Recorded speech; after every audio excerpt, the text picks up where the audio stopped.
నరక శిక్షకు లోబడుచు పాపపు ధనము పొందితిమి. అమూల్య రక్తము ద్వారా రక్షణ పొందిన జనులారా, సర్వశక్తుని ప్రజలారా, పరిశుద్ధులారా, పాడెదము ఘనత మహిమ స్తుతులను. పరిశుద్ధులారా పాడెదము నిత్య సత్య దేవుని నామమున మొరలిడక. నిత్య సత్య దేవుని నామమున మొరలిడక. స్వంత నీతి తోడనే దేవుని రాజ్యము కోరితిమి. స్వంత నీతి తోడనే దేవుని రాజ్యము కోరితిమి. అమూల్య రక్తము ద్వారా రక్షణ పొందిన జనులారా, సర్వశక్తుని ప్రజలారా, పరిశుద్ధులారా, పాడెదము ఘనత మహిమ స్తుతులను. పరిశుద్ధులారా పాడెదము. కనికరము గల దేవుడు మానవ రూపము దాల్చెను.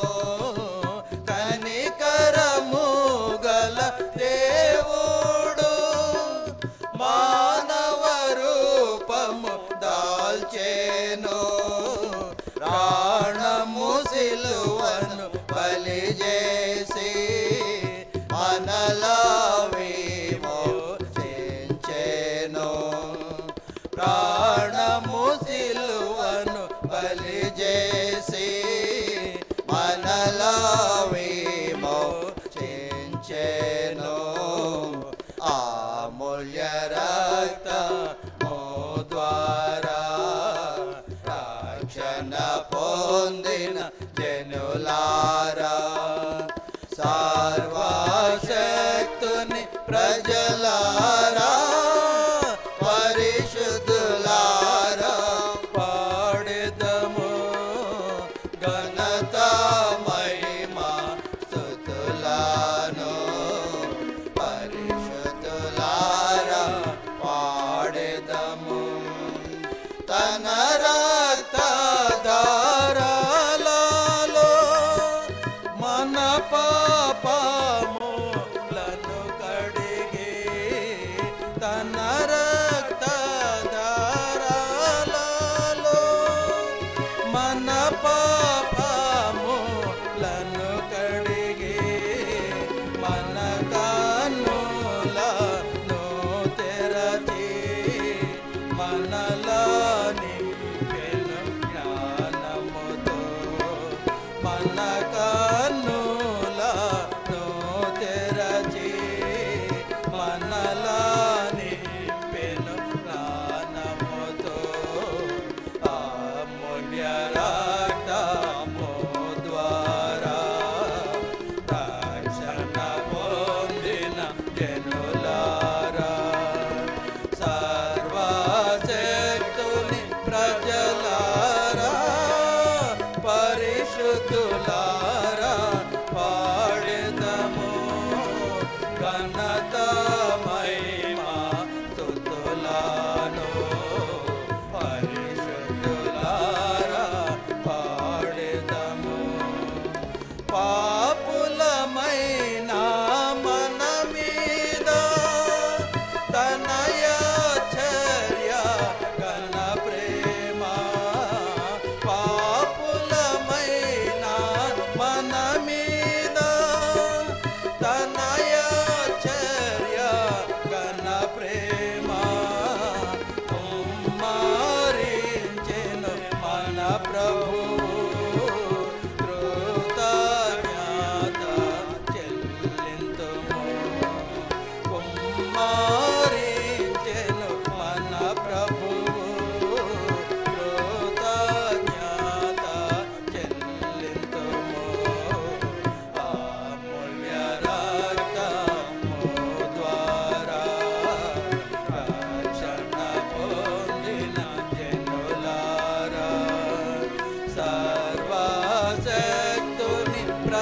పరిశుద్ధులారా పరిశుద్ధులారా పాడెదము ఘనత మహిమ స్తుతులను పరిశుద్ధులారా పాడెదము మన రక్షకుని స్తుతించెదము మనలను చేసెను ధన్యులుగా మన రక్షకుని స్తుతించెదము మనలను చేసెను ధన్యులుగా మన దేవునిగా పెంచెదము ఆత్మ ప్రాణ శరీరములను మన దేవునిగా పెంచెదము ఆత్మ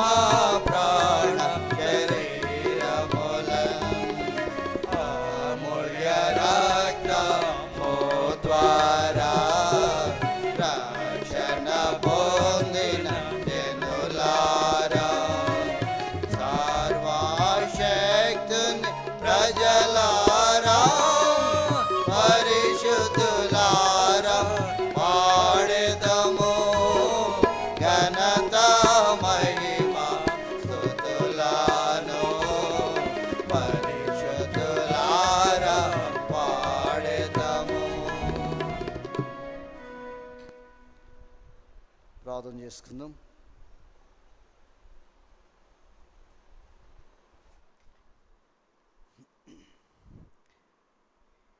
ప్రేమ కలిగిన మా తండ్రి,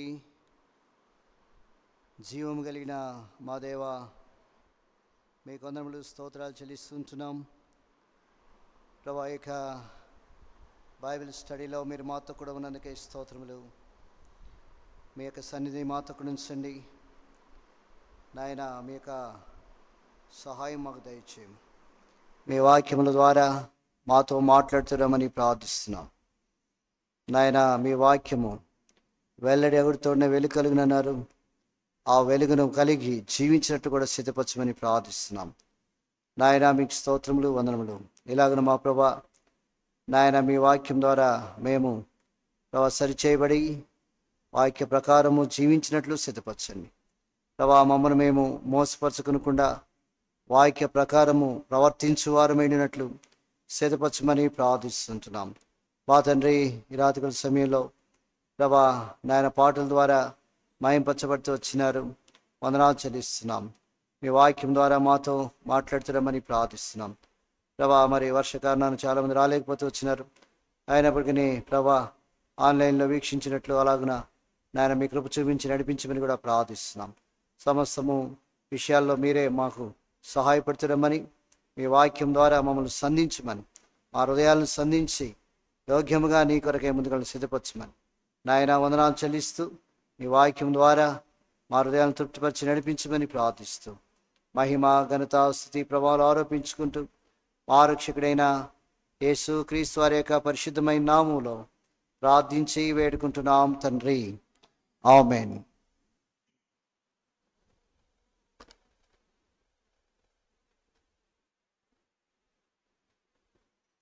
పరిశుద్ధ గ్రంథములో నుండి ఎఫెసీయులకు రాసిన పత్రిక 1వ అధ్యాయము 1వ వచనం మనం ధ్యానం చేస్తున్నాం. ఎఫెసీయులకు రాసిన పత్రిక 1వ అధ్యాయము 1వ వచనంలో ఆ మాటలు మనము ధ్యానం చేస్తున్నాం. అందరం కలిసి ఎఫెసీయులకు రాసిన పత్రిక 1వ అధ్యాయము 1వ వచనాన్ని అందరం కలిసి చదువుదాం. దేవుని చిత్తం వలన క్రీస్తు యేసు అపోస్తలుడైన పౌలు ఎఫెసీలో ఉన్న పరిశుద్ధులను క్రీస్తు యేసునందు విశ్వాసులైన వారికి శుభమని చెప్పి రాయినది. కాబట్టి చాలు. కాబట్టి ఇక్కడ మనం చూస్తే క్రీస్తు యేసు అపోస్తలుడైన పౌలు ఎఫెసీలో ఉన్న పరిశుద్ధులను క్రీస్తు యేసునందు విశ్వాసులైన వారికి శుభమని చెప్తూ రాస్తూ వచ్చాడు. కాబట్టి ఈ పరిశుద్ధత గురించి అనేక రీతులుగా దేవుడు మనతో మాట్లాడుతూ వచ్చాడు. కాబట్టి తన యొక్క పరిశుద్ధతలో మనం కూడా ఉండాలని, పరిశుద్ధంగా మనం కూడా జీవించాలని కాబట్టి ఆ మాటలు ఇక్కడ మనము చూస్తూ వచ్చాం. కాబట్టి కాబట్టి దేవుడు తన యొక్క పరిశుద్ధతను గురించి, మనం పరిశుద్ధులుగా మనం ఎలాగుండాలో, అక్కడేమో ఎఫెసీలో ఉన్న పరిశుద్ధులు అంటూ వచ్చాడు. మనము ఎలాంటి పరిశుద్ధులుగా ఉన్నామో అనే సంగతులు మనము చూస్తూ ఉన్నాం. కాబట్టి ఎలాంటి పరిశుద్ధతను కలిగి ప్రభు కొరకై జీవించేవారు ఉన్నాం, ఎలాంటి పరిశుద్ధత కలిగి ప్రభు యొక్క సన్నిధానంలో మనం ఉంటూ ఉన్నాం. ఈ సంగతులన్నీ కూడా మనము జ్ఞాపకం చేసుకుంటున్నాం. కాబట్టి పోయినసారి మనం చూస్తూ వచ్చాం, మనము పరిశుద్ధంగా ఉండటం దేవుని యొక్క చిత్తము అనే సంగతిని మనం జ్ఞాపకం చేసుకుంటాం. దేవుని చిత్తం ఏంటంటే పరిశుద్ధులొకటియే, జారత్వమునకు దూరంగా ఉండితే దేవుని చిత్తము అనే మాటను మనము జ్ఞాపకం చేసుకుంటూ వచ్చాం.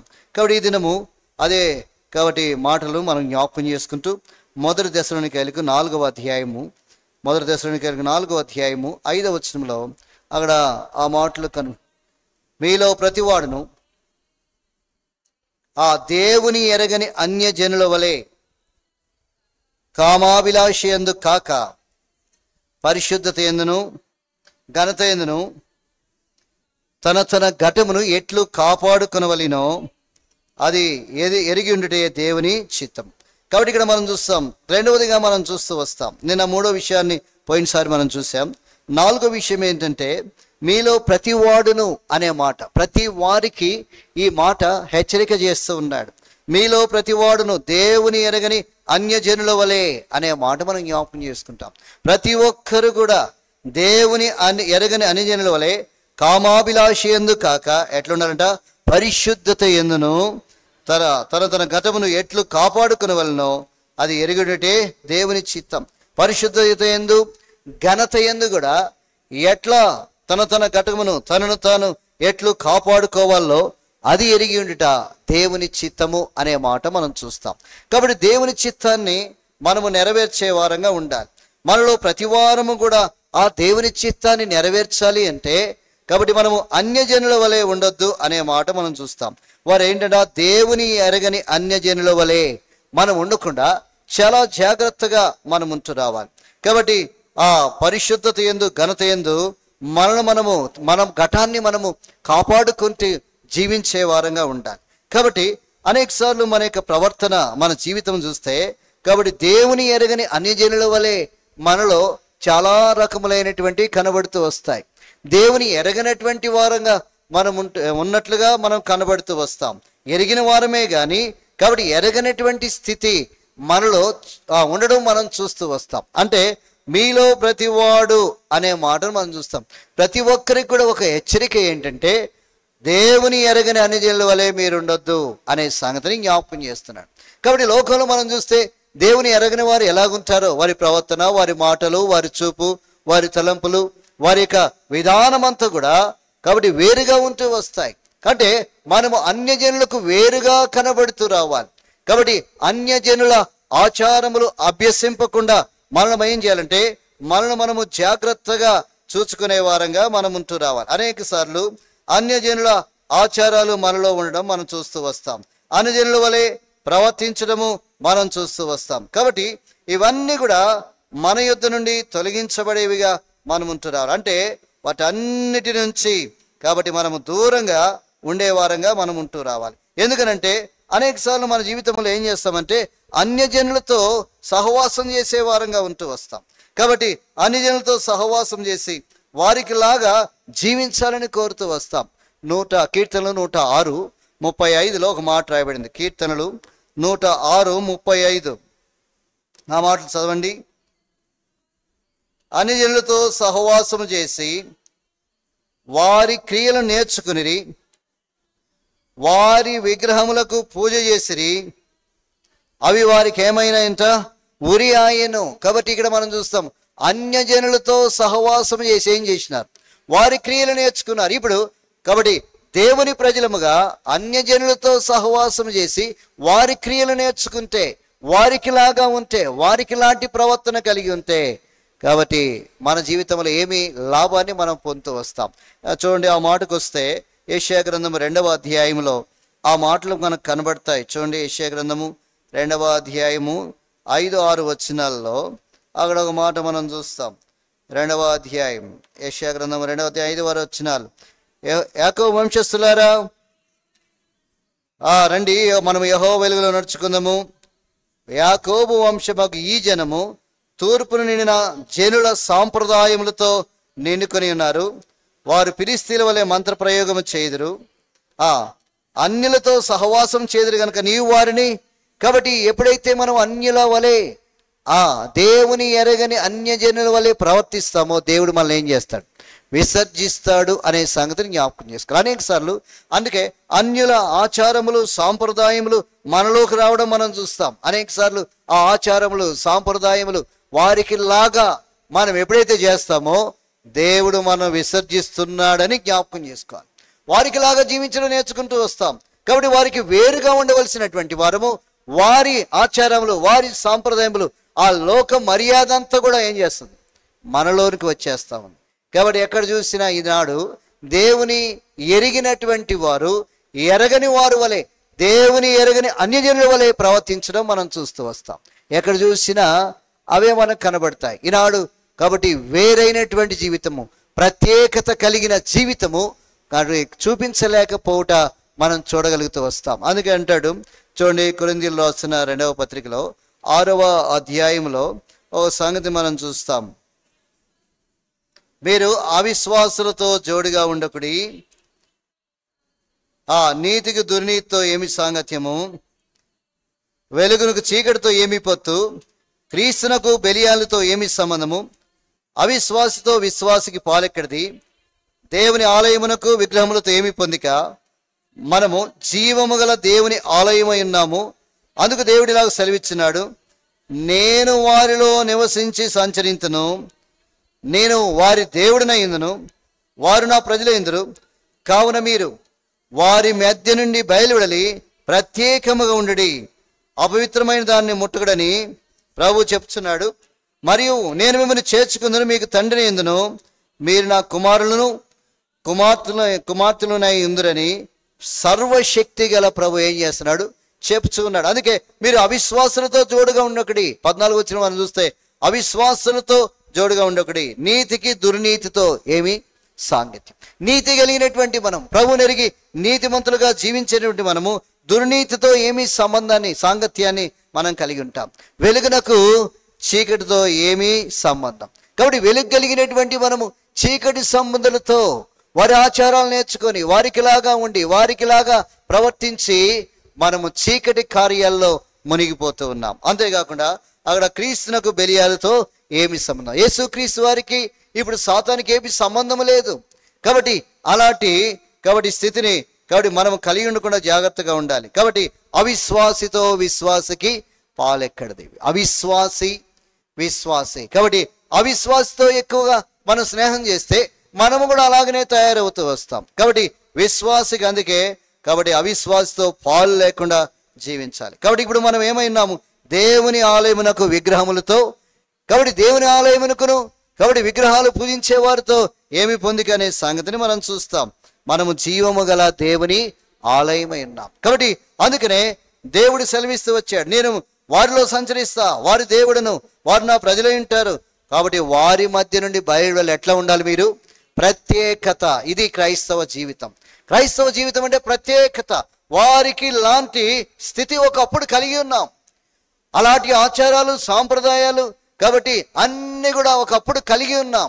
ఇప్పుడు ఆ ఆచారాలు సాంప్రదాయాలు ద్వారా మనము కలిగి ఉంటే దేవుని ద్వారా విసర్జించబడే వారంగా ఉంటాం. అంటే మనము లోక మర్యాదలను అనుసరిస్తూ లోకముతో స్నేహం చేస్తూ ఉన్నాం. లోకములో ఉన్నవన్నీ మనలోకి వచ్చేస్తున్నాయి.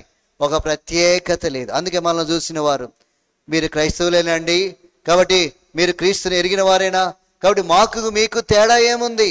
మేము చేసినట్లే మీరు చేస్తున్నారు, మేము మాట్లాడినట్లే మీరు మాట్లాడుతున్నారు. కాబట్టి వస్త్రధారణ విషయంలోనేంటి, ఆచార విషయంలోనేంటి, అన్నిటిలో మీరు మాకులాగానే ఉన్నారు. అందుకనే మీలో ప్రతివాడు దేవుని ఎరిగని అన్యజనుల వలె ప్రవర్తించొద్దు, అలాగుండొద్దు అని దేవుడు ఎందుకు హెచ్చరిస్తున్నాడంటే మనం అలాంటి స్థితి కలిగి ఉన్నామేమో.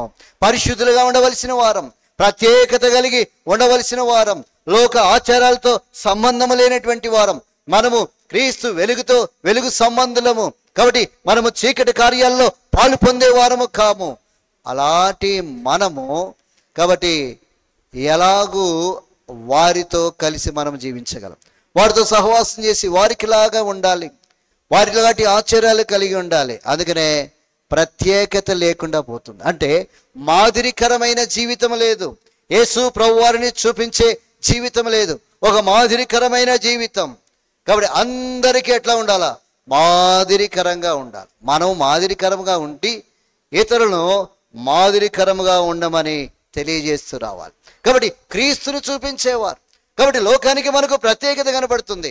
వారికి లాగా మనము లేము అనే సంగతిని ప్రజలు గుర్తించాలి. వీరంతా కూడా కాబట్టి డిఫరెంట్గా ఉన్నారు, మాకులాగా లేరు, మాకులాంటి వస్త్రధారణ లేరు, మాకులాంటి మాటలు లేవు, మాకులాగా ఏ దేనిలో కూడా వారు పాలు పొందరు, ఏ ఆచారములు చేయరు అని వారు ఏం చేయాలి? ఎరిగే వారంగా ఉండాలి. కాబట్టి మనం ఏం చేస్తున్నాం? దేవుని ఎరగని అన్ని జనుల వలె మనం ఉంటున్నాం. అందుకే హెచ్చరిస్తూ ఉన్నాడు. కాబట్టి చాలా ఖచ్చితంగా ఆ మాటలు మనం చూడగలుగుతూ వస్తాం. మీలో ప్రతివాడు దేవుని ఎరగని అన్ని జనుల వలె. ఒకప్పుడు ఉన్నాం, మనం ఎరగక మునుపు ఎట్లా ఉన్నాము? కాబట్టి ఆ మాటలు మనం తెలుసు కదా. ఎఫెసీయులకు రాసిన పత్రిక 2వ అధ్యాయం 11వ వచనంలో ఆ మాటలు మనం చూడగలుగుతూ వస్తాం. కాబట్టి మునుపు శరీర విషయములు ఎట్లా ఉన్నాం? అన్యజనులైంది. అంటే శరీర విషయములు అంటే శరీర సంబంధమైన కార్యాలు మనలో ఉన్నాయి. కాబట్టి శరీర సంబంధమైన ఆచారాలు మనలో ఉన్నాయి, శరీర సంబంధమైనటువంటి సాంప్రదాయాలు ఆచారాలు అన్ని మనలో ఉన్నాయి. వాటి నుంచే కదా విడుదల పొంది లోకము నుండి వేరైన జీవితం జీవించడం కొరకే కదా నేను క్రీస్తు కూడా చనిపోయి సమాధి చేయబడి నేను కూడా తిరిగి లేచాను అని బాప్తిసం పొందుతూ వచ్చాం. కనుక బాప్తిసం పొందిన తర్వాత, క్రీస్తుని ఎరిగిన తర్వాత, ఆయన ఆలయముగా ఉన్న తర్వాత మనం ఎలాగూ అన్యజనుల వలె నడుచుకొనగలం. దీన్నే మనము జ్ఞాపకం చేసుకోవాలి. కాబట్టి వారికిలాగా మేము ఉన్నామా లేదా? కాబట్టి ఎప్పటికప్పుడు మనం చూసుకునేది ఏంటంటే, ఎప్పుడైనా మనము మన కుటుంబము అలాంటి స్థితి ఉందా, లేకపోతే ప్రత్యేకత కలిగిన ఒక దైవీకమైన కుటుంబంగా ఉందా, దైవీకమైన నియమాలు కలిగిన కుటుంబంగా ఉందా? ఇవి చాలా ప్రాముఖ్యమైన సంగతులు. ఇవి లేకపోతే మనము ప్రత్యేకముగా ఉండి ఉన్నవారము అని కాబట్టి ప్రజలకు చూపించలేము, ప్రజలు ఎరగలేరు. అప్పుడు మనము చెప్పినా కానీ మీకు మాకు కాబట్టి ఏ తేడా లేదు, మీరు చేస్తున్నారు మేము చేస్తున్నాం, కాబట్టి మీరు కూడా మాకు చెందిన వారే అన్నట్లుగా వారు కూడా ఏం చేస్తారు? మాట్లాడతారు. మనం సువార్త చెప్పినప్పటికీ ఓహో మీకు మాకు ఏం తేడా లేదు, కాబట్టి మేము నమ్ముకోకపోయినా పర్వాలేదు అన్నట్లుగా మన జీవితాలు ఉంటూ వస్తాయి. అందుకనే కాబట్టి మనము ప్రత్యేకత, కాబట్టి మీరు ఎలా ఉండాలన్నాడు? ప్రత్యేకముగా ఉండడి. ఎందుకు ప్రత్యేకంగా ఉండాలి? నేను క్రీస్తుని ఎరిగాను, నేను ఎందుకు ప్రత్యేకంగా ఉండాలంటే ఆయన నాలో ఉన్నాడు, నా ద్వారా సంచరిస్తూ ఉన్నాడు. ఆ మాట చదువుదాముగా. ఇందాక మనం చదువుకున్నాం కదా, నేను వారిలో నివసించి ఏం చేస్తున్నాను? సంచరిస్తూ ఉన్నాను. నేను వారి దేవుడిగా ఉన్నాను, వారు నా ప్రజలై ఉన్నారు. కావున వారి మధ్య నుండి ఏమైపోవాలా? బయలు వెడలిన జీవితం కావాలి, వారి మధ్యలో నుండి బయటికి వచ్చిన జీవితం కావాలి. వారికి లాగా ఉన్నటువంటి ప్రవర్తన దేవునికి అంత మాత్రం కూడా కాబట్టి ఇష్టం ఉండదు అనే సంగతిని మనం జ్ఞాపకం చేసుకోవాలి. అనేక సార్లు మనం ఆ విధంగా ఉంటాం. అందుకని మనం ప్రభు దగ్గర యేసు రక్తములో కడగబడిన వారుగా ఉండాలి. ప్రభువా, అలాంటి స్థితి మేము లేకుండా, దేవుని ఎరగని అన్ని జనుల వల్ల నేను లేకుండా, నా కుటుంబం లేకుండా జాగ్రత్తగా మా ఘటములను ఎలా కాపాడుకోవాలి, మా ఘటములను కాపాడుకోవాలి, మమ్మల్ని మేము కాపాడుకోవాలి. ఎక్కడ అపవిత్రతలోకి వెళ్ళిపోతున్నాం. అందుకే అన్నాడు, ఆ మాట మనం చూస్తే అక్కడ అన్నాడు, అపవిత్రమైన దానిని ముట్టకుడని. కాబట్టి అపవిత్రమైన కార్యాల్లో మేము ఉండకూడదు, అపవిత్రమైన వాటిని మేము ముట్టకూడదు. కానీ ఈనాడు కాబట్టి అపవిత్రమైన కార్యాల్లో మనం మునిగిపోతూ ఉన్నాం. పరిశుద్ధత లేకపోతే పరిశుద్ధులుగా ఉండి జీవించుట, దేవుని చిత్తాన్ని కలిగి ఉండుట, నన్ను నేను కాపాడుకోవడమే దేవుని చిత్తము, నన్ను నేను కాపాడుకోలేకపోతూ ఉన్నాం, ఎక్కడో తప్పిపోతూ ఉన్నాం.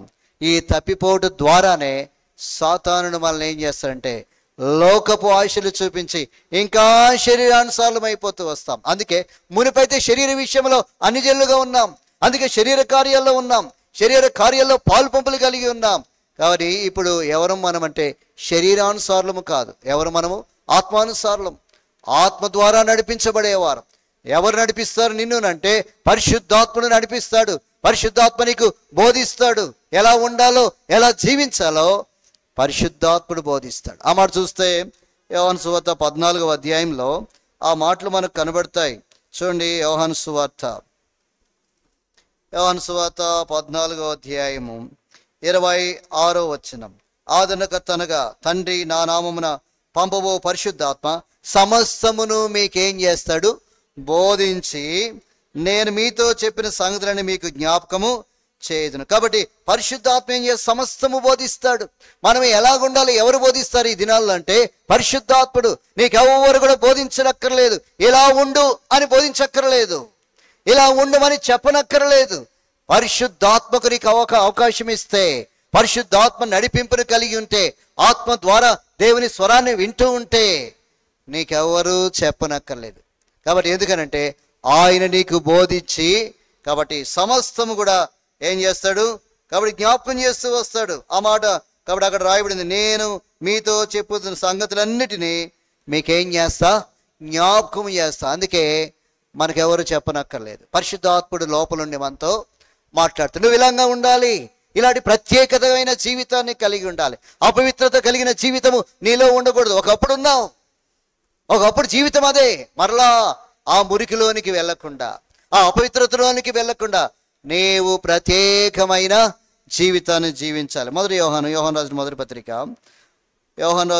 మొదటి పత్రిక 3వ అధ్యాయం.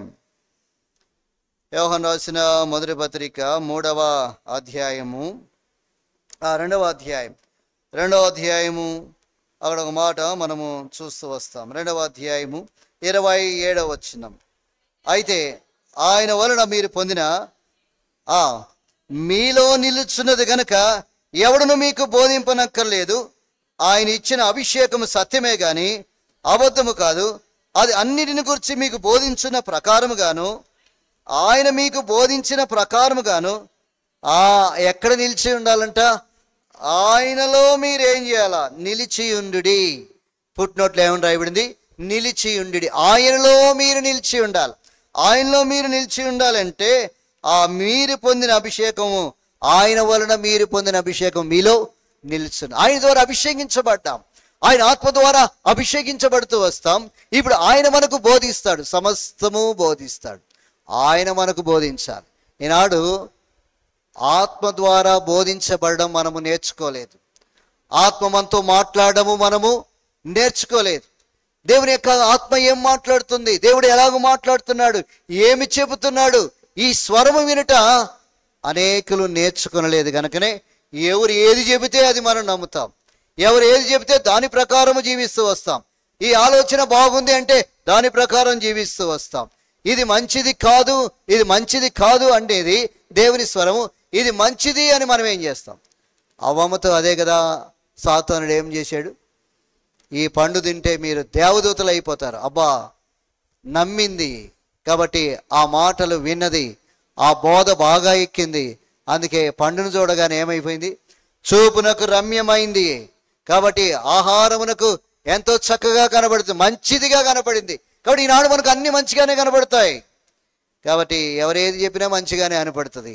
కానీ దేవుని స్వరము విన్నామా అని, ప్రత్యేకమైన జీవితం కలిగి ఉండాలంటే దేవుని స్వరము ప్రతి దినము వింటేనే కానీ మనం ప్రత్యేకమైన జీవితాన్ని జీవించలేము.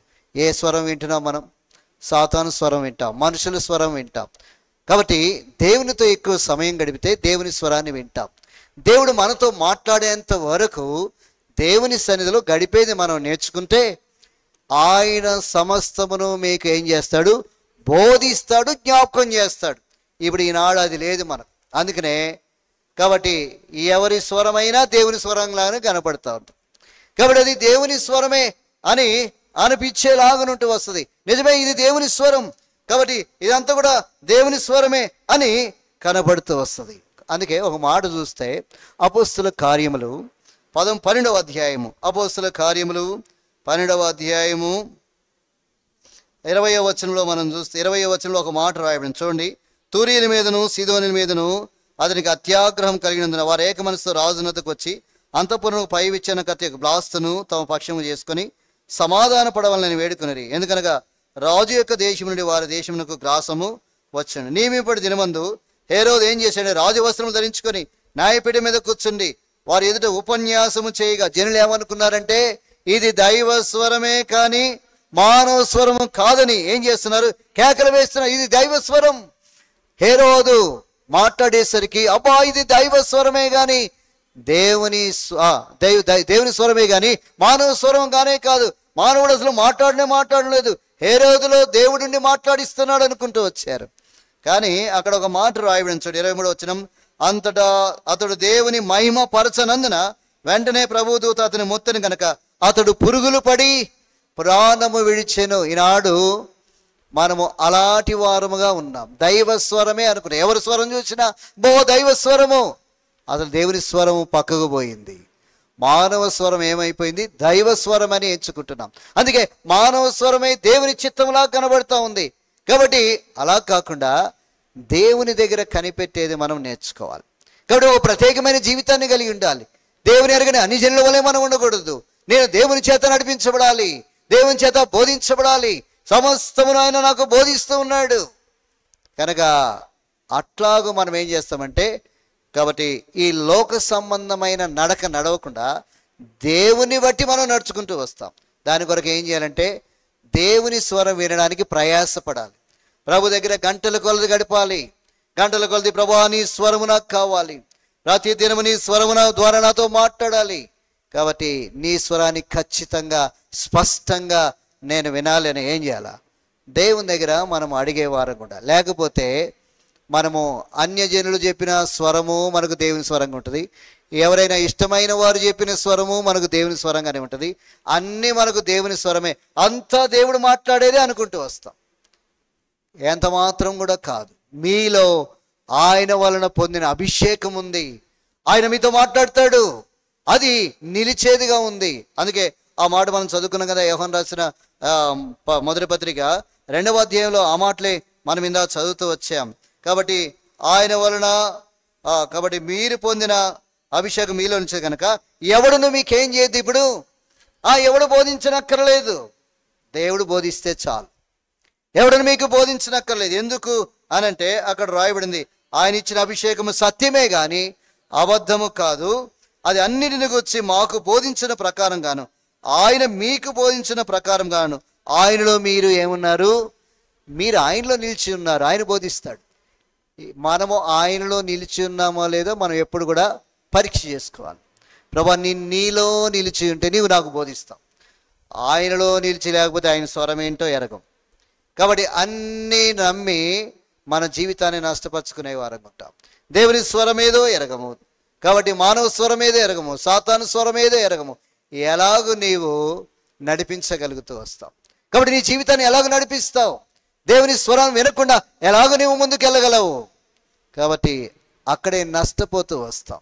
కాబట్టి అందుకే దేవుని స్వరం ఏదో ఎరగాలి అంటే మనము దేవుని దగ్గర ప్రార్థన చేయాలి. దేవుడు మాట్లాడతాడు. కాబట్టి ఆయన దగ్గర దేవుని స్వరము వినుట కొరకై ఆయన దగ్గర మనం కూర్చోవాలి. ప్రతి విషయంలో ప్రభు దగ్గరికి వెళ్ళాలి. ఎవరి స్వరము వినక మునుపు, ఏది చేయక మునుపు నీవు కన్ఫ్యూజ్లో ఉండవచ్చు. కాబట్టి తేల్చుకోలేని స్థితిలో ఉండవచ్చు. దేవుని దగ్గరికి వెళ్తే ఆయన నీతో మాట్లాడడం ప్రారంభిస్తాడు. అది ప్రత్యేకమైన జీవితం జీవించవచ్చు. అప్పుడు నీవు కాపాడుకొని దేవుని నీకు బోధించిన ప్రకారము నీవు జీవిస్తూ వస్తావు. లేకపోతే అన్నీ దైవ స్వరాలుగా కనబడతాయి. అక్కడ జనులకు ఏమైందంటే హేరోదు యొక్క మాట దైవ స్వరం అన్నాడు. కానీ ఆ హేరోదు దేవుని మహింపరచలేదు కనుక వెంటనే దేవుడు మొత్తుతూ వచ్చాడు, పురుగులు పడి కాబట్టి చచ్చుతూ వచ్చాడు. కాబట్టి ఎంత భయంకరం. కాబట్టి ఏది దేవుని స్వరము, ఎలాగూ నీవు వింటూ ఉన్నావు. దేవుని స్వరం వినకపోతే ప్రయాసపడు. ఆయన స్వరం వినేంత వరకు ప్రార్థనలో గడుపు. ప్రభువా నీ స్వరం వింటేనే నేను కాబట్టి తృప్తి పొందుతూ వస్తా. నీ స్వరం వింటేనే నా జీవితాన్ని, నా కుటుంబాన్ని నేను నడిపించుకుంటూ వస్తా. దేని కొరకు కాదు. కాబట్టి నా కొరకు, నా కుటుంబం కొరకు, నేను జీవించడం కొరకు అన్యజనుల వలె నేను ఉండకుండా, ప్రతివాడు దేవుని ఎరగని జనులు అన్యజనుల వలె కాబట్టి నడుచుకొనకుండా ఉండాలి అంటే దేవుడు మనకు బోధించాలి. అప్పుడే ప్రత్యేకమైన జీవితం జీవిస్తాం. ఈనాడు ప్రత్యేకమైన జీవితం ఎందుకు లేదంటే దేవుడు బోధించడానికి మనం ఇష్టపడం, కాబట్టి దిద్దుకోవడానికి ఇష్టపడం. దిద్దుబాటు మనకేమవుద్దంటే దేవుడు బోధిస్తే దిద్దుబాటు చేస్తాడు.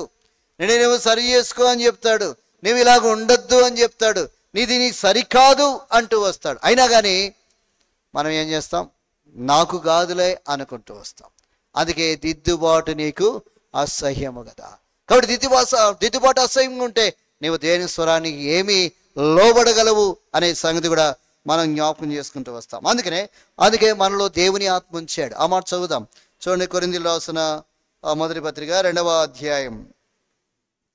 కొరింథీయులకు రాసిన 2వ పత్రిక 2వ అధ్యాయము 10వ వచనం. మనకైతే దేవుడు వాటిని తన ఆత్మ వలన బయలుపరిచి ఉన్నాడు. ఆ ఆత్మ అన్నిటినీ దేవుని మర్మములను కూడా ఏం చేస్తున్నాడు? పరిశోధించున్నాడు. ఒక మనుషుని సంగతులు అతనిలో ఉన్న మనుష్యాత్మకే గాని మనుషుల్లో మరి ఎవనికి తెలియను. అలాగే దేవుని సంగతులు దేవుని ఆత్మకే గాని మరి ఎవనికి తెలియవు. కాబట్టి దేవుని వలన మనకు దయచేయబడిన వాటిని తెలుసుకున్నట్టుకై మనము ఏ ఆత్మ లేదు, లౌకికాత్మను కాక దేవుని యొద్ద నుండి వచ్చు ఆత్మను, మనము లౌకికాత్మను పొందలేదు. ఎందుకు అనంటే, కాబట్టి అక్కడ ఆ మాటలు ఖచ్చితంగా మనం చూస్తాం. కాబట్టి దేవుని వలన మనకు దయచేయబడిన వాటిని తెలుసుకోవాలంటే లౌకికాత్మ కాదు. ఏ ఆత్మ కావాలా? దేవుని యొద్ద నుండి వచ్చు ఆత్మను పొంది ఉన్నాం. దేవుని యొద్ద నుండి వచ్చు ఆత్మ అనగా పరిశుద్ధాత్మ నీకు సమస్తమును బోధించి ఏం చేస్తావు? ఇప్పుడు జ్ఞాపకం చేస్తావు. ఇది చాలా ప్రాముఖ్యమైన. అందుకే నీవు దేవుని, మీలో ప్రతివాడు దేవుని ఎరగని అన్ని జనుల వలె ఉండక నీ ఘటమును కాపాడుకొని దేవుని చిత్తాన్ని ఏం చేయాలా? నెరవేర్చాలి అనే సంగతి మనం చూస్తాం. ఇంకా ముందుకు వెళ్దాం. ప్రకృతి సంబంధమైన 13వ వచనం. కొరింథీయులకు రాసిన మొదటి పత్రిక 2వ అధ్యాయం 13వ వచనం.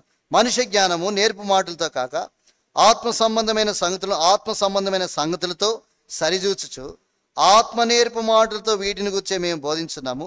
ప్రకృతి సంబంధి అయిన మనుషుడు దేవుని ఆత్మ విషయములను ఏం చేయడు? అంగీకరింపడు. అవి అతనికి వెరితనముగా ఉన్నవి అవి ఆత్మానుభవ చేతనే వివేచింపదగను గనక అతడు వాటిని ఏం చేయడు? గ్రహింపజాలడు. ఆత్మ సంబంధి అయిన వాడు అన్నిటినీ ఏం చేస్తాడు? వివేచిస్తాడు. ఈ మాట చాలా ప్రాముఖ్యమైంది. ఆత్మ సంబంధి అయిన వాడు అన్నిటినీ వివేచిస్తాడు.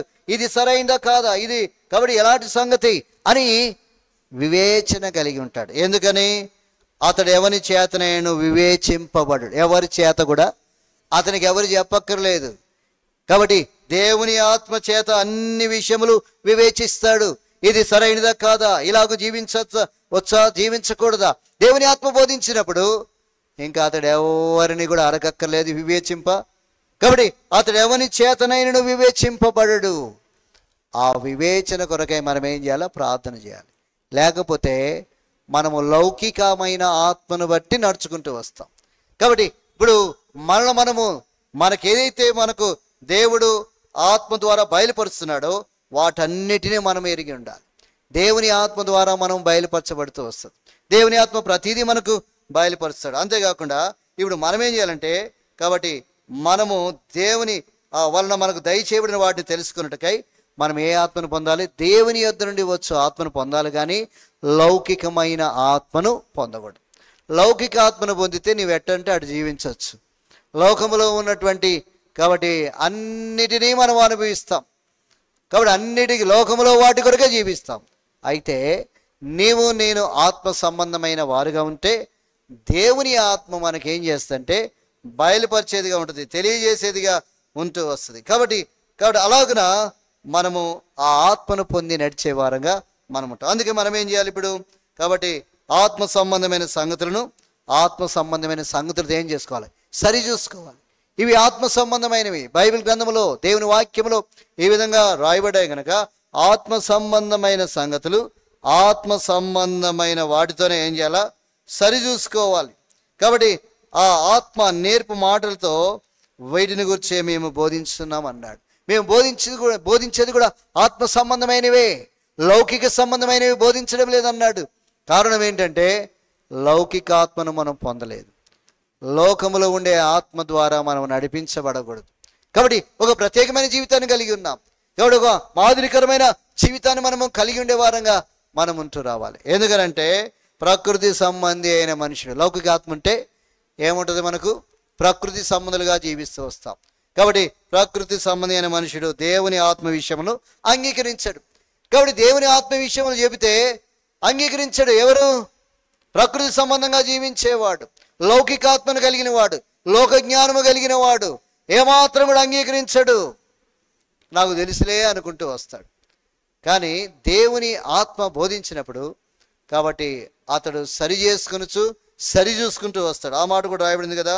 కాబట్టి అతడికి అవి వెరైతనముగా ఉన్నవి, అవి ఆత్మాను చేతను వేసింది కనుక అతడు వాటిని గ్రహింపజాలడు. కానీ ఆ ఆత్మ సంబంధమైన సంగతులను, ఆత్మ సంబంధమైన సంగతులు సరిచూచు ఆత్మ నేర్పు మాటలతో వీటిని వచ్చే మేము బోధించున్నాము. కనుక ఆత్మ సంబంధమైన వాడు ఏం చేస్తాడు? ఆత్మ సంబంధమైన సంగతులతో సరి చూసుకుంటూ వస్తాడు, సరి చేసుకుంటూ వస్తాడు, సరి చూసుకుంటూ వస్తాడు.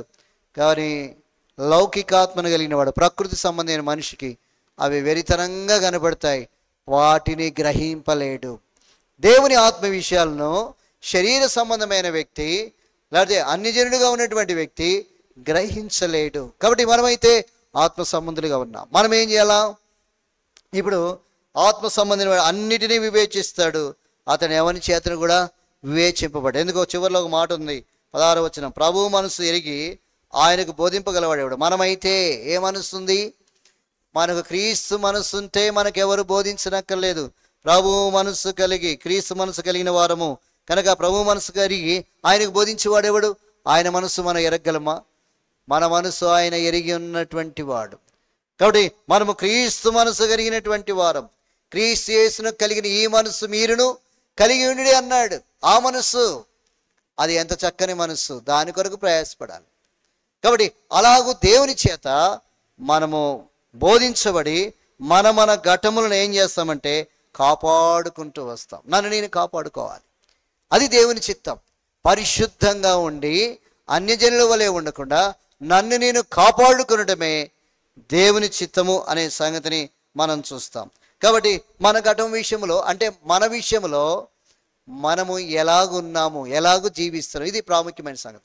వ్యక్తిగతంగా నన్ను నేను చూసుకుంటే నేను మాదిరికరమైన జీవితం కలిగి ఉన్నానా, ప్రత్యేకమైన జీవితాన్ని కలిగి ఉన్నానా, అవిశ్వాసులతో ఎక్కడైనా పాలుందా నాకు? కాబట్టి ఎక్కడైనా నేను కాబట్టి జోడుగా ఉంటున్నానా? కాబట్టి ఆ విధంగా లోక సంబంధమైన ఆచారాలతో పాదు పొందుతూ ఉన్నానా? వారికిలాగా నా ప్రవర్తన, నా జీవితము ఉందా అని ఏం చేస్తామంటే కాబట్టి సరి చేసుకుంటూ వస్తాం. కాబట్టి అలాగున్నానా లేకపోతే ఎలాగున్నా దేవుని ఎరగని అనిజల వలె ఒకవేళ ఉండి నా ఘటాన్ని ఎక్కడైనా కాపాడుకొని లేకపోతున్నానా? ఇప్పుడు మనం అలా కనుక జీవిస్తే ఒక మాట రాయబడింది చూడండి, ఆ మాట కూడా చదువుదాం. హోషేయ గ్రంథము 8వ అధ్యాయము 8వ వచనంలో ఒక మాట మనం చూస్తాం. హోషేయ గ్రంథం, ఇశ్రాయేలు వారు తినివేయబడుదురు, ఎవరికి ఇష్టము కాని ఘటము వంటి వారై అన్యజనుల్లో నుందురు. కాబట్టి ఎక్కడ ఉంటారట? ఎవరికి ఇష్టము కాని ఆ ఘటము. కాబట్టి మన జీవితంలో అన్యజనుల వలె ఉంటే ఎవరికి మనం ఏం కాదు, ఇష్టంగా జీవించలేం. కాబట్టి మనం చూసినప్పుడు అన్యజనుల వలె ఉన్నాడు కాబట్టి ఇష్టము లేనటువంటి వారుగా ఉంటాం, ద్వేషించబడేవారుగా ఉంటూ వస్తాం. కారణం ఏంటంటే నీ జీవితం అలాగుంది, నీ ప్రవర్తన అలాగుంది. అన్యజనులకు నీకు తేడా లేదు. కాబట్టి మనకు అన్యజనులకు మనకు ఏమాత్రము తేడా లేదు. దీన్ని ఎప్పుడు కూడా మనం జ్ఞాపకం చేసుకోవాలి. ఎవరికి ఇష్టము కానీ ఘటంలాగా అయిపోతూ వస్తాం. నేను ఎవరికి ఇష్టం ఉండదు.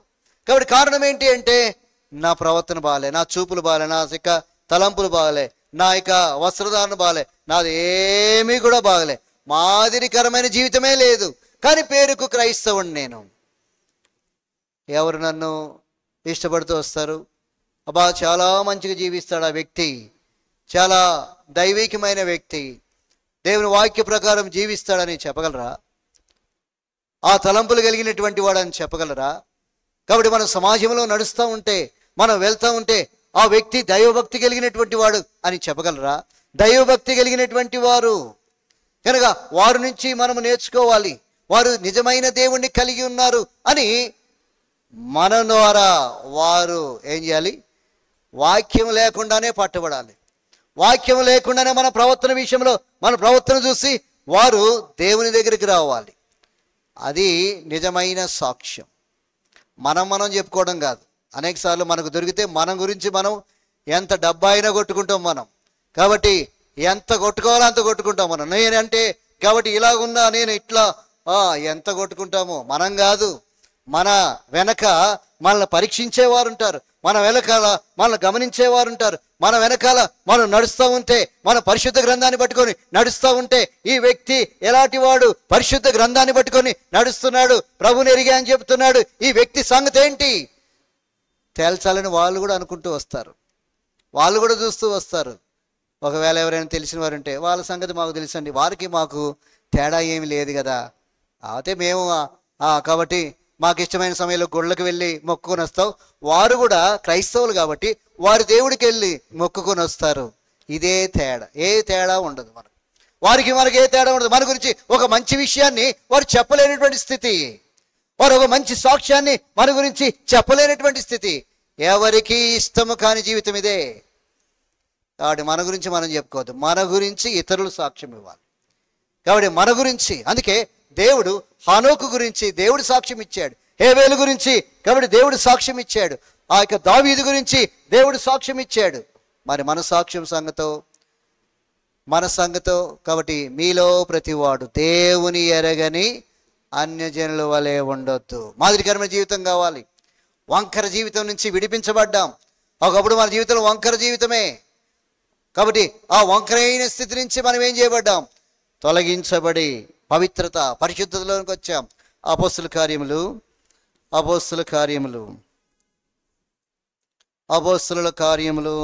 అధ్యాయం. అపోస్తుల కార్యములు 2వ అధ్యాయము. అక్కడ ఒక మాట మనం చూడబడతాం. 40వ వచనం చూడండి. ఇంకనూ అనేక విధమైన మాటలతో సాక్ష్యం ఇచ్చి, మీరు మూర్ఖులకు ఈ తరం వారికి వేరై రక్షణ పొందినని వారిని ఏం చేశాడు? మూర్ఖులకు ఏం చేయమన్నాడు? కాబట్టి ఈ తరం వారికి మూర్ఖులు అనే మాట కింద ఏమని రాయబడింది? ఫుట్నోట్లో. వంకరైన వారు. మూర్ఖత అంటే వంకరైన జీవితం కలిగిన వారు. వంకరైన జీవితం నుండి మనం ఏం చేయబడ్డాం? కాబట్టి వేరైపోతూ వచ్చాం, రక్షణ పొందాం. ఒకప్పుడు వంకరైన జీవితమే, ఇంకా వంకర జీవితమే. ప్రభుని ఎరిగిన తర్వాత వంకర ఇంకా పోలే, ఆ వంకర సరి చేయబడాలి. కాబట్టి అందుకే నీ జీవితంలో ఎప్పుడైతే వంకర సరి చేయబడుతుందో నీవు సరి చేయబడుతూ వస్తావు. అప్పుడు నిన్ను గురించి నీవు సాక్ష్యం ఇచ్చుకోవు. నేను ఫలానా, నేను ఇట్లా, నేను అట్లా అని సాక్ష్యం ఇచ్చుకోవు. నిన్ను గురించి దేవుని ఎరగని అన్ని జనులు నీ గురించి సాక్ష్యం ఇవ్వాలి. ప్రత్యేకమైన వ్యక్తులం మనం. కాబట్టి మన గురించి మనం మర్చిపోతాం. మనం ప్రభుని ఎప్పుడైతే ఎరిగామో మనం ఒక ప్రత్యేకత కలిగిన వారు. క్రీస్తులో ప్రత్యేకత. మన యొక్క ప్రత్యేకమైన జీవితాన్ని ప్రజలకు చూపించాలి. కాబట్టి మన ప్రత్యేకమైన జీవితం ద్వారా ప్రభువుని కనపరచాలి. మన ప్రత్యేకమైన జీవితం ద్వారా ప్రభు ఎప్పుడు కూడా సంతృప్తి పడే విధంగా మనం జీవించాలి. ఆ జీవితం లేనప్పుడు పూర్తిగా లోకంలోనే ఉండాలి, లేకపోతే పూర్తిగా క్రీస్తులైన ఉండాలి. నులివెచ్చని జీవితాన్ని కలిగి ఉండు. వెచ్చగానైనా ఉండు, చల్లగానైనా ఉండు. ప్రకటన గ్రంథం ఆ మాట తీసి చదువుతాం. ప్రకటన గ్రంథం. నీ క్రియలను నేను ఎరుగుదును. 3వ అధ్యాయము 15వ వచనం. నీ క్రియలను ఎరుగుదును, నీవు చల్లగానైనను వెచ్చగానైనా లేవు. నీవు చల్లగానైనను వెచ్చగానైనను ఉండిన మేలు. చల్లగానైనను వెచ్చగా ఉంటే మేలు, నీకు చాలా మేలు. లేకపోతే నువ్వు వెచ్చగానైనా చల్లగానైనా ఉండక నులివెచ్చనగా ఉన్నావు గనక నేను నా నోట నుండి నిన్ను, దేవుడు ఉమ్మి వేసే రోజు కూడా వస్తుంది. ఆయన ఉమ్మి వేస్తాడు. నా నోట నుండి నిన్ను ఉమ్మి వేస్తా. కాబట్టి ఎవరైనా ఉమ్మి వేస్తే మన మొహం మీద మనం ఎంత సిగ్గుపడతాం. దేవుడు ఉమ్మి వేయడం అంటే మామూలు విషయం కాదండి. దేవుడే ఉమ్మి వేస్తా అంటున్నాడు. ఉంటే వెచ్చగా ఉండు, లేకపోతే చల్లగా ఉండు. నులివెచ్చని జీవితం వద్దు. 2 పడవల మీద కాలొద్దు. కాబట్టి మనం అంటాం కదా, 50-50 బిస్కెట్ లాగా. 50-50 కాదు, లోకము ఒక 50, లేకపోతే క్రైస్తవ జీవితం ఒక 50. కనుక మనల్ని చూస్తే ఒకవైపు లోకం కనబడుతుంది, ఒకవైపు క్రైస్తవ్యం కనబడుతుంది. నేను క్రీస్తుని ఎరిగిన వాడినేనండి, కానీ దానికి సంబంధించిన క్వాలిఫికేషన్ లేవు, దానికి సంబంధించిన కాబట్టి జీవితం లేదు, ఆ అర్హత లేనే లేదు. అందుకే నా నోటు నుండి నేనేం చేయాలనుకున్నా, ఉమ్మివేయని ఉద్దేశించను. ఎంత భయంకరమో కదా. కాబట్టి అందుకే నేను ఈ ఘటమును కాపాడుకో. ఎవరికి ఇష్టం కాని ఘటం వల్ల ఉండొద్దు. కాబట్టి ఈ మంటి ఘటములో ఐశ్వర్యం ఉంచాడు. కాబట్టి ఈ మంటి ఘటాన్ని మనం జాగ్రత్తగా కాపాడుకోవాలి. రోమిలాస్ పత్రిక 9వ అధ్యాయము 22వ వచనం. రోమిలాస్ పత్రిక 9:22. రోమిలాస్ పత్రిక 9వ అధ్యాయము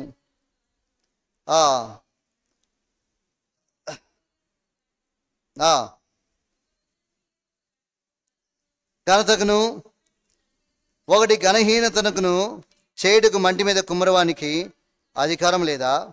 అలాగూ దేవుడు తన ఉగ్రతను అగుపరచుటకు తన ప్రభావం చూపుటకును ఇచ్ఛయించిన వాడై నాశనమునకు సిద్ధపడి ఉగ్రతాపాత్రమైన ఘటములను ఆయన బహుదీర్ఘ శాంతముతో సహించనేమి. మరియు మహిమ పొందుటకు ఆయన ముందుగా సిద్ధపరిచిన కరుణాపాత్ర ఘటముల ఎడల, అనగా యూదుల్లో నుండి మాత్రం గాక అన్ని జనుల్లో నుండి ఆయన పిలిచిన ఎడల తన మహిమైశ్వర్యము వలెనని ఉన్న నేమి అనే మాట మనం చూస్తాం. చాలు, అక్కడి వరకు మనం చూస్తాం. 25 వచనం చదవండి. ఆ ప్రకారము నా ప్రజలు కాని వారికి నా ప్రజలనియు, ప్రియురాలు కాని దానికి ప్రియురాలనియు పేరు పెడుదును. మరియు జరిగినది ఏమనగా, మీరు నా ప్రజలు కారని ఏ చోటను వారితో చెప్పబడినో ఆ చోటనే జీవం గల దేవుని కుమారులని పేరు పెట్టును. కనుక ఇక్కడ మనం చూస్తాం. కాబట్టి ఏ ఘటము అనే మాట మనం చూస్తే, ఒకప్పుడు మనం చూస్తే కాబట్టి నాశనమును సిద్ధపడిన ఉగ్రత పాత్రలం. కానీ ఈ మంటి ఘటములో ఆయన మహిమైశ్వర్యమును కనపరుస్తూ వచ్చాడు. ఆయన మహిమైశ్వర్యాన్ని మనకు ఇవ్వాలని కోరుతూ వచ్చాడు. ఆ మాట చూస్తే 2 కొరింథీ 4:7 ఆ మాట మనం చూస్తాం. 2 కొరింథీ 4వ అధ్యాయం 7వ వచనం చూడండి. ఆయనను మా బలాధిక్యము మామూలమైనది కాక దేవునిదై ఉండినట్టు మంటి ఘటములో ఈ ఐశ్వర్యం మాకు. మంటి ఘటములో ఏ ఐశ్వర్యం ఉందంట? కాబట్టి ఈ ఐశ్వర్యం మాకు కలదు, మా బాలాధిక్యము. కాబట్టి మా మూలమైనది కాదు, దేవునిదై ఉంది. మా బలాధిక్యము లేకపోతే మా బలము ఏంటంటే, కాబట్టి దేవుని మూలముదై ఉన్నది. కాబట్టి మంటి ఘటములో మాకేముంది ఇప్పుడు? ఎవరికి ఇష్టము కానీ ఘటము కాదు. మనం ఎట్లా ఉండాలా? మంటి ఘటములో ఐశ్వర్యము కలిగినటువంటి ఘటముగా మనల్ని మనం కాపాడు. అదే ఏమన్నాడు? దేవుని చిత్తము. అలాగుండేదే ఏంటంట? దేవుని చిత్తము. కనుక ఇప్పుడు మనం చదువుకున్న మాటను బట్టి మనము ఇప్పుడు ఎలాగున్నామో, పరిశుద్ధులుగా ఉండవలసిన మనము ఎలాంటి స్థితిలోనికి వెళ్ళిపోయాం, ఎలాగూ జీవిస్తున్నాం, కాబట్టి దేవుని ఆత్మ ద్వారా ఎలాగూ నడిపించబడుతున్నామో ఇవి మనకు చాలా ప్రాముఖ్యమైనటువంటి సంగతులు. కనుక మన జీవితంలో ఎలాగున్నామో ఒకసారి పరీక్ష చేసుకొని చాలా జాగ్రత్తతో ఏ ఘటములాగా మనం ఉండాలో, ఇష్టము కాని ఘటములాగా ఉండాలా, మంటి ఘటంలో ఐశ్వర్యం ఉండి ఆ ఐశ్వర్యాన్ని బట్టి నడుచుకునే ఘటముగా మనం ఉండాలో మనమే కాబట్టి తేల్చుకొనవలసిన వారు. దేవుని ఆత్మ ద్వారా దేవుడు బోధించినట్లు మనము జీవించడం ప్రాముఖ్యమా, లేకపోతే అన్ని జనుల వలె ఉండి కాబట్టి విసర్జించబడి కాబట్టి మరలా ఉగ్రతకు పాత్రలుగా చేయబడిన ఘటం వలె మనం ఉండడం మనకిష్టమా? కాబట్టి చల్లగానే ఉండాలా లేకపోతే వెచ్చగానే ఉండాలా? నులివెచ్చని జీవితం ఉండకుండా జాగ్రత్తగా మనం చూసుకోవాలి. మనందరం కూడా కాబట్టి దశలోనికి రాసిన మొదటి పత్రిక 4వ అధ్యాయము 4-5 వచనాలు ఒకసారి మనం చదువుకొని ప్రార్థన చేసుకుంటాం. చదవండి, ఆ మాట అందరం కలిసి చదువుదాం. కాబట్టి మొదటి దశలోనికి 4వ అధ్యాయము 4-5 వచనాలు.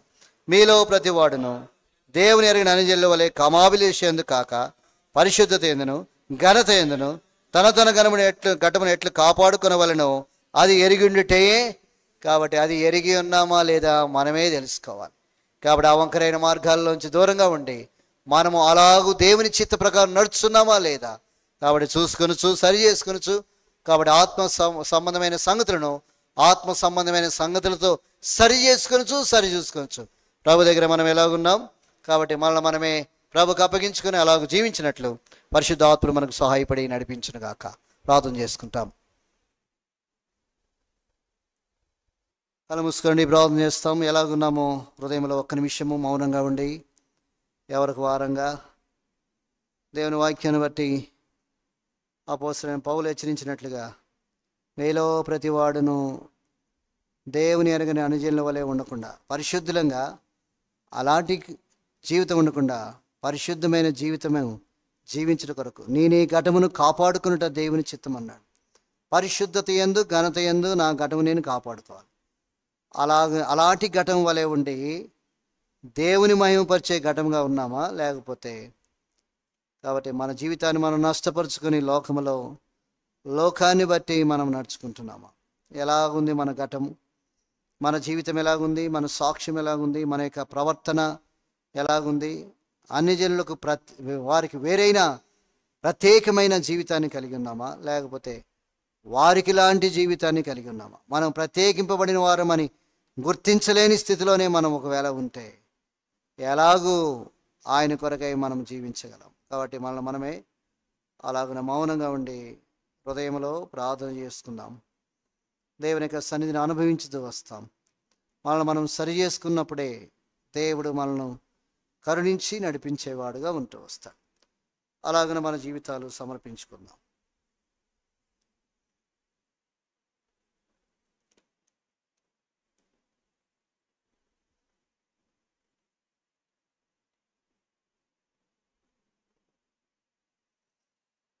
ప్రేమ కలిగిన మా తండ్రి, పరిశుద్ధుడా, మీకు వందనాలు, స్తోత్రాలు. మా ప్రియ రక్షకుడు ప్రభువైన యేసు క్రీస్తు వారి యొక్క పరిశుద్ధమైన ఉన్నతమైన ఘనమైన నామములో మీకు వందనాలు చెల్లిస్తున్నాం.